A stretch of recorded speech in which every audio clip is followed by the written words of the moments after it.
Higher secondary പരീക്ഷാ ചോദ്യപേപ്പറുകളിൽ വീണ്ടും അക്ഷരത്തെറ്റ്. കഴിഞ്ഞ ദിവസം നടന്ന സോഷ്യോളജി, ഫിസിക്സ് പരീക്ഷകളുടെ ചോദ്യപേപ്പറിലും വ്യാപക അക്ഷരത്തെറ്റുകൾ ഉണ്ടായിരുന്നു. ഫിസിക്സിൽ 4-ാം ചോദ്യത്തിലെ ആദ്യ വരിയിൽ മാത്രം 3 അക്ഷരത്തെറ്റുകൾ ഉണ്ടായിരുന്നു. പങ്കാളിത്ത നിരീക്ഷണം എന്നതിന് ചോദ്യപേപ്പറിൽ പങ്കാളിയുടെ നിരീക്ഷണം എന്നായി. നമുക്ക് ആ തെറ്റുകൾ ഏതൊക്കെയാണെന്ന് നോക്കാം. പറഞ്ഞു തരും റഹീസ് റഷീദ്. ആദ്യം ദൃശ്യം ഒന്ന് കാണാം.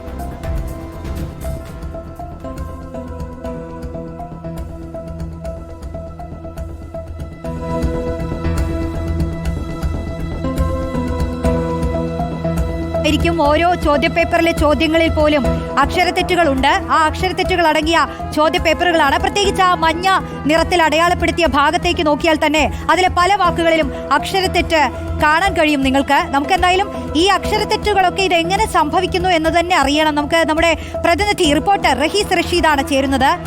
റഹീസ്, നമ്മൾ പറയുമല്ലോ കുട്ടികളോട് അക്ഷരത്തെറ്റില്ലാതെ പരീക്ഷ എഴുതണം എന്നൊക്കെ അധ്യാപകർ ഇങ്ങനെ പറഞ്ഞു കൊടുക്കും. വീട്ടിൽ നിന്ന് രക്ഷിതാക്കളും പറയും, മക്കളെ പരീക്ഷ എഴുതാൻ പോവാണ്, അപ്പോൾ ആദ്യം ശ്രദ്ധിക്കണം, അക്ഷരത്തെറ്റുണ്ടാവരുത്, എല്ലാ വാക്കുകളും കൃത്യമായി എഴുതണം, അപ്പോഴേ അധ്യാപകർക്ക് അത് വായിച്ച് നല്ല മാർക്ക് കിട്ടുള്ളൂ എന്നൊക്കെ പറയും. പക്ഷേ കുട്ടികൾ ഇങ്ങനെ ചെന്നിരിക്കുമ്പോൾ മുന്നിൽ വരുന്ന ചോദ്യപേപ്പറിൽ നിറയെ അക്ഷരത്തെറ്റ്. അത് പങ്കാളിത്ത നിരീക്ഷണം എന്നുള്ളതിന് പങ്കാളിയുടെ നിരീക്ഷണം എന്നൊക്കെ ആയിപ്പോയാൽ ആകെ കാര്യങ്ങൾ കൈവിട്ടു പോകുമല്ലോ റഹീസ്.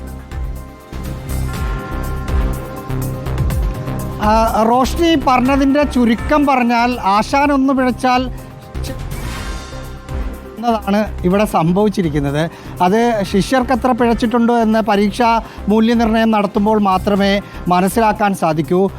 ഈ ഹയർ സെക്കൻഡറി പരീക്ഷയിൽ അക്ഷരത്തെറ്റില്ലാതെ ഉണ്ടായിരുന്ന ഏതെങ്കിലും ചോദ്യപേപ്പർ ഉണ്ടായിരുന്നോ എന്ന് ചോദിച്ചാൽ അങ്ങനെ ഒന്നും ഇല്ലായിരുന്നു എന്ന് തോന്നുന്നു. ഓരോ ദിവസവും അത് ആദ്യം മാതൃഭാഷയായ മലയാളത്തിൽ തന്നെ താമസം താസമമൊക്കെ ആക്കി വലിയ അക്ഷരത്തെറ്റുകൾ വന്നു. അതിനുശേഷം മറ്റ് സബ്ജക്റ്റുകളിലെല്ലാം അക്ഷരത്തെറ്റുകൾ വന്നിരിക്കുകയാണ്. ഇതിപ്പോൾ ഫിസിക്സിൽ ചോദ്യപേപ്പറും സോഷ്യോളജി ചോദ്യപേപ്പറും ശനിയാഴ്ച നടന്നതാണ്. അതിലും അക്ഷരത്തെറ്റുകളുണ്ട്. നേരത്തെ റോഷ്നി പറഞ്ഞതുപോലെ പങ്കാളിത്ത നിരീക്ഷണമൊക്കെ പങ്കാളിയുടെ നിരീക്ഷണം, അതിൻ്റെ അർത്ഥതലങ്ങൾ തന്നെ വലിയ തോതിൽ മാറിപ്പോയി. കുത്തും കോമയും വള്ളിയും പുള്ളിയും ഒന്നും മാറിപ്പോയ വിഷയമല്ല, അതിൻ്റെ അർത്ഥം തന്നെ പൂർണ്ണമായും മാറിപ്പോയിട്ടുണ്ട്.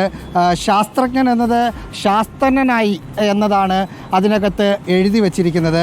നിറച്ചു എന്നത് നിറച്ചുമെന്നതും 3 പാത്രങ്ങൾ എന്നത് 3 പാത്രങ്ങൾ എന്നതുമൊക്കെ ആയി മാറിയിട്ടുണ്ട്.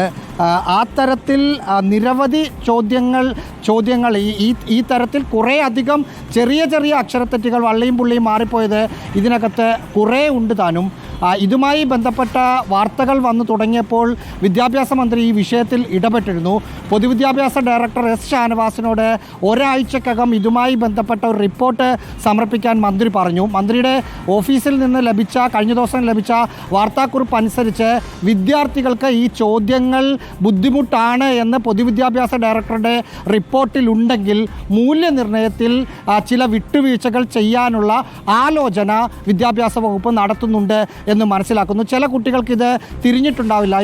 ഇത് എഴുതിയിരിക്കുന്നതിലെ തെറ്റ് മനസ്സിലാകാതെ ഉത്തരത്തിലും ആ തരത്തിൽ തെറ്റുകൾ വന്നാൽ ആ തെറ്റുകൾ ക്ഷമിച്ച് അത് ശരിയായ മാർക്കായി രേഖപ്പെടുത്തി അവരുടെ വിജയ ശതമാനം അല്ലെങ്കിൽ അവരുടെ മാർക്കിൽ ഈ ചോദ്യത്തിലെ തെറ്റുകൊണ്ട് മാർക്കിൽ കുറവ് വരരുത് എന്നൊരു നീക്കം അല്ലെങ്കിൽ അത്തരമൊരു തീരുമാനത്തിലേക്ക് വിദ്യാഭ്യാസ വകുപ്പ് പോകുന്നുണ്ട്. ഇതിനകത്ത് സംഭവിച്ച പ്രശ്നം, സംസ്ഥാനത്തിന് പുറത്താണ് ചോദ്യപേപ്പറുകളെല്ലാം അച്ചടിച്ചിരിക്കുന്നത്. അതിനുശേഷം പ്രൂഫ് റീഡിംഗ് എന്നൊരു പ്രക്രിയ സാധാരണഗതിയിൽ നടക്കാറുണ്ട്. നമ്മൾ അന്വേഷിച്ചപ്പോൾ ഇതിലും പ്രൂഫ് റീഡിംഗ് നടന്നിട്ടുണ്ട്. പക്ഷേ സാധാരണഗതിയിൽ പ്രൂഫ് റീഡിംഗ് നടക്കുക അതിൻ്റെ പ്രിൻ്റ് എടുത്ത് വായിച്ച് നോക്കി തെറ്റ് തിരുത്തി പോകുന്നതാണ്. പക്ഷേ ഇത്തവണ പ്രൂഫ് റീഡിംഗ് പല അധ്യാപകരും മൊബൈലിലേക്ക് വാട്സപ്പ് ചെയ്ത് അയച്ചു കൊടുത്തു. മൊബൈലിൽ തന്നെ ഓടിച്ചിട്ടൊന്ന് നോക്കി അതിൽ ചെറിയ തെറ്റുകളൊന്നും കണ്ടെത്തിയില്ല എന്നതാണ് പ്രശ്നമായി ഇതുവരെയുള്ള അന്വേഷണത്തിൽ വിദ്യാഭ്യാസ വകുപ്പ് കണ്ടെത്തിയിരിക്കുന്നത്. ശരി, റഹീസ് റഷീദാണ് വിശദാംശങ്ങൾ നൽകിയത്. എന്തായാലും ഈ പഠിക്കാൻ വിടുന്ന കുട്ടികളോട് ചെയ്യുന്ന ക്രൂരത കൂടിയല്ലേ ഇതെന്നാണ് ചോദിക്കുന്നത്. ഇപ്പോൾ ഒരു പ്രേക്ഷകൻ കൂടി ചില വിഷയങ്ങളിൽ പ്രതികരിക്കാനായി ചേരുകയാണ്. മോഹൻദാസ് ആണ്. മോഹൻദാസ്, കേൾക്കാമോ? കേൾക്കാം. എന്താണ് പറയാനുള്ളത്? പരീക്ഷകളുമായി ബന്ധപ്പെട്ട് പലതരം വാർത്തകളാണ് പുറത്തു വരുന്നത്. അല്ല, പരീക്ഷാ ക്രമക്കേടുകളായി ബന്ധപ്പെട്ട് വന്ന കാര്യങ്ങളെ കുറിച്ചാണ്. അതെന്താന്ന് പറഞ്ഞാൽ ഡിപ്പാർട്ട്മെന്റും അതിന് അനുകൂലിക്കുന്ന ഒരു സമീപനമാണ് എടുക്കുന്നത്. കാരണം ഈ IED കുട്ടികളുടെ എണ്ണം നേരത്തെ അത് സൂചിപ്പിക്കേണ്ടായി നിങ്ങളുടെ റിപ്പോർട്ടർ. ഈ IED കുട്ടികളുടെ എണ്ണം ക്രമാതീതമായ വർധനവാണ് ഈ മലബാർ ഭാഗത്തുള്ള പല സ്കൂളുകളിലും. പഠനത്തിൽ അല്പം പിന്നോക്കം നിൽക്കുന്ന കുട്ടികളെ മുഴുവൻ ഈ രീതിയിൽ IED ആക്കി മാറ്റി എവിടുന്നല്ലോ സർട്ടിഫിക്കറ്റ് സംഘടിപ്പിച്ച് 40-50 കുട്ടികൾ ഓരോ പരീക്ഷയിലും ഓരോ സ്കൂളുകളിലും പരീക്ഷ എഴുതുന്നുണ്ട് 10ാം ക്ലാസ്സിൽ. അപ്പൊ ഇത്രയധികം ഈ മാനസിക പിന്നോക്കാവസ്ഥയുള്ള കുട്ടികൾ നമ്മുടെ നാട്ടിലുണ്ടോ? അതിൽ ശരിക്കും എന്തുകൊണ്ടാണ് ഡിപ്പാർട്ട്മെന്റ് അതിലൊന്നും നേരത്തെ ഇടപെടാതിരിക്കുന്നത്? ഇതിനുള്ള സൗകര്യം തന്നെ ചെയ്യുന്ന വിദ്യാഭ്യാസ വകുപ്പല്ലേ. ഡിപ്പാർട്ട്മെന്റിന്റെ ഇതില്ലേ, നമ്മുടെ എന്താ പറയാ, ഡയറക്ടറേറ്റിൽ നിന്നാണ് IED കുട്ടികൾക്കുള്ള പഠന ആനുകൂല്യം നൽകുന്നത്. അപ്പൊ ഡിപ്പാർട്ട്മെന്റ് അറിയാതെയാണ് ചെയ്യുന്നതെന്ന് പറയാൻ കഴിയില്ലല്ലോ. അപ്പൊ അത്തരം സംഗതികളും നടക്കുന്നുണ്ട്. അപ്പൊ ആ കുട്ടികൾക്കുള്ള സഹായമാണ് ഇപ്പൊ പല സ്കൂളുകളിലും ഇപ്പം വരുന്നത്. അതെങ്ങനെയാ വരുന്നതെന്ന് പറഞ്ഞാൽ ക്ലാസ്സിലുള്ള അധ്യാപകരെ ഇവര് ഡ്യൂട്ടിക്ക് ഇടുക, ആ വിഷയത്തിൽ അന്നത്തെ പരീക്ഷ എന്താണോ ആ വിഷയത്തിലുള്ള ആൾക്കാരെ ഡ്യൂട്ടിക്ക് ഇടുകയും എന്നിട്ട് അവരെ പ്രേരിപ്പിച്ചിട്ട് അവരെ കൊണ്ട് കുട്ടികൾക്ക് സഹായം നൽകുകയും ചെയ്തിട്ടാണ് ഈ IED പിന്നോക്കാവസ്ഥയുള്ള കുട്ടികൾ പോലും A+ നേടുന്നത്. അപ്പൊ ഇതൊക്കെ ഡിപ്പാർട്ട്മെന്റ് അറിവോടുകൂടി തന്നെ നടക്കുന്ന കാര്യങ്ങളാണ്, പുതിയ കാര്യങ്ങളല്ല. ഇതൊക്കെ ഡിപ്പാർട്ട്മെന്റ് അറിയുന്നതാണ്. അതാണ് എനിക്ക് പറയാനുള്ളത്. അപ്പോൾ ഇത് ഏതെങ്കിലും അധ്യാപകരെ മാത്രം കുറ്റപ്പെടുത്തി അങ്ങനെ കുറച്ചാൾ മോശക്കാരെന്ന് പറയുന്നത് കാര്യമില്ല. ഇത് ഡിപ്പാർട്ട്മെന്റ് ഇതിന് കണ്ണടയ്ക്കുന്നുണ്ട്. മൊത്തം പൊതുവിദ്യാഭ്യാസ വകുപ്പ് ഇതിന് പങ്കാളിയാണ്. ഈ സ്ഥിരമായി ഇത്തരം ക്രമക്കേടുകൾ നടക്കുന്നുണ്ടെങ്കിൽ എന്താണ് നമുക്ക് ചെയ്യാൻ കഴിയുക മോഹൻദാസ്? അല്ല, ഡിപ്പാർട്ട്മെന്റ് ഇതിനുള്ള ഉദ്യോഗസ്ഥന്മാരുണ്ടല്ലോ, അപ്പൊ അവര് അതിന് കൃത്യമായിട്ട് ഇടപെടണം.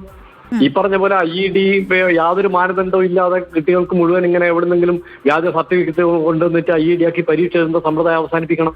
അതൊക്കെ ഡിപ്പാർട്ട്മെന്റ് നടപടി എടുക്കണ്ടേ? അതൊന്നും അധ്യാപകർ വിചാരിച്ചാൽ ചെയ്യാൻ കഴിയുന്ന കാര്യമല്ലല്ലോ. തീർച്ചയായും മനസ്സിലാവുന്നു. എന്തായാലും ഈ ഒരു വിഷയത്തിൽ മോഹൻദാസിന്റെ പ്രതികരണമാണ് കേട്ടത്.